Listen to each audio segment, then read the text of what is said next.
пред малку ги посетив пациентите кои што синоќа имале сообраќајна незгода на патот Скопје-Велес.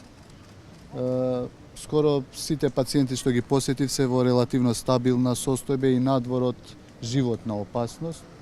За жал, само една жена вчера им починала, и тоа со тешки повреди во градниот кош. Ние како Министерство за здравство би им изразиле, значи, сочувство на семејството и се надеваме дека сите други болни што се примени тука, 4 пациенти се во градска болница, еден пациент е во 8 септември во градска општа болница и 5 пациенти се во Велес. Со сите директори лично сум во контакт и сите пациенти за сега се во стабилна состојба, уште еднаш ќе повторам. Се надевам дека околу половина од нив уште утре ќе ги пуштиме дома, додека тие што имаат посериозни повреди ќе продолжат, ќе останат во болница, се додека не бидат како што треба да се закрепнат комплетно и после ќе ги пуштиме во домашно лекување. Каква состојба е повредената дете? И колку деца се меѓу повредените? Деца се 2 деца ја што ги видов тук. Во другите градови не знам точно да ви кажам. Девојче едно е посериозно повредено со лева рака, 9 годишно, која што е овде во Карил. Таа, за среќа, нашите доктори успеале комплетно, иако раката била скоро комплетно ампутирана, успеале комплетно да ја вратат раката. Сега долниот дел на раката практично има пулсации, има температура. Направиле комплетно циркулацијата да се следи нашите хирурзи кои што работат тука, така да се надеваме и има да речеме реални шанси таа рака да пофункционира како што треба и да се врати комплетно. Тоа е благодарение на нашите добри доктори тука во клинички центар. Дали има некој друг? И тоа е екипа на доктори, значи травматолог, васкуларен хирург, заедно ортопед, заедно детски хирург, точно, заедно успеале. Дали има друг критична состојба? Нема во критична состојба. За сега сите се надвор од животна опасност, за среќа. Колку пациенти се на Карил?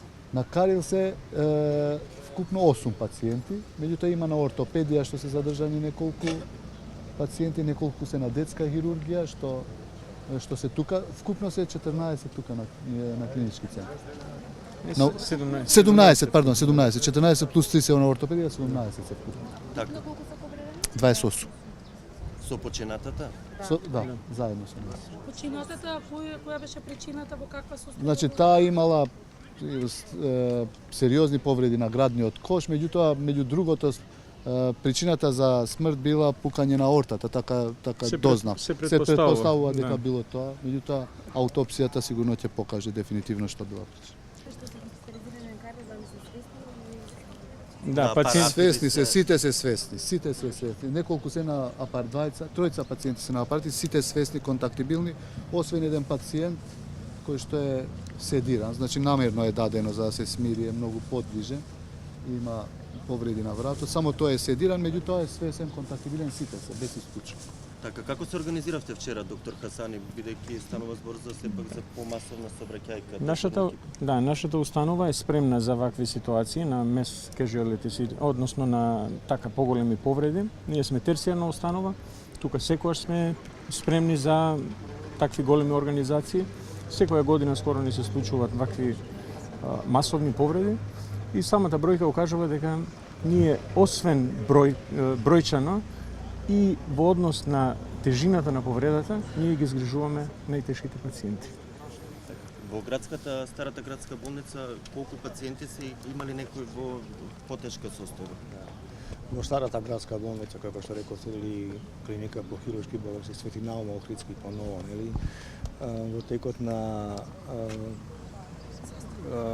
касните часови, значи после 19:30 или 20 часот некаде, се примени 5 повредени од оваа сообраќајна незгода што спомнавме. Еден повозрасен маж на околу 70 годишна возраст и 4 жени, односно жена и помлади девојки. Тие се сите од иста фамилија, за повредените од женски пол. Повредениот маж има посериозни повреди на градниот кош, со скршеници на ребра и на лопатката, на коска. Скапула. И скапула, да, не зборам латински, да. И има скршеница на еден славински пршлен. Пациентот е стабилен, во добра општа состојба, значи повредата е сериозна, меѓутоа не е во животна опасност, свесен е, сите испитувања се направени што треба, предуземени се мерки. Во текот на денешниот ден се наложи една мала хируршка, да речем, интервенција градниот кош заради состојбата, но сега е пак стабилен, се следи и понатаму. Па понатаму, ако треба, ако се изнуди некоја интервенција хируршка на повредениот скршениот пршлен, тоа ќе оценат колегите кои што го водат, специјалистите и субспецијалистите, травматолози и неврохирурзи. Од жените една помлада повредена, значи има 5 повреда на 5 пршлени, на еден граден пршлен и 4 славински пршлени, но е стабилна, така да за сега не е наложена некаква интервенција, се преземаат сите мерки. Другите имаат полесни повреди, потрес на мозок, набиеници или контузии, како сакате, нели? Значи сите се во добра општа состојба, хируршка интервенција во текот на изминатата ноќ не се наложи, згрижени се максимално се што има на располагање и што беше во случајот доволно, значи се е употребено, така да ми се надеваме дека ќе продолжи овој тренд да идат на опоравување пациентите. Од која до која возраст е најмладиот до Значи највозрастниот? најмладата е 9 годишна, колку што знам. Детска хирургија не знам дали има помлада, а највозрастниот е 70 годишна. Не знам точно кој бил возач. Ја ги посетив сега околу 17 пациенти, не знам кој е возачот. Не ги ни прашав кој бил возачот. Значи ме интересира повеќе здравствената состојба на пациентите, не ги прашав. Се наоѓа на торакална хирургија со повреди на градниот кош. Возачот не, да, возач. И во стабилна општа состојба. Да, 9 годишно девојче, на лева рака е во карил. Не знам од кај, меѓутоа е свесно, контактибилно, ви велам, добро е и тоа што во раката веќе се осеќаат пулсации, е топла, има убава боја, така да не е ампутирана. Таа била значи практично била ампутирана, меѓутоа травматска ампутација, меѓутоа докторите успеале да ја вратат раката. Што е Вчера имаше и 2 годишно девојче тука. Јас бев присутен и го видов тоа во каква состојба или не е воопшто згрижено? овде во Од Велес овде беше во донесено. карил нема, ако е вратено тоа е друга работа.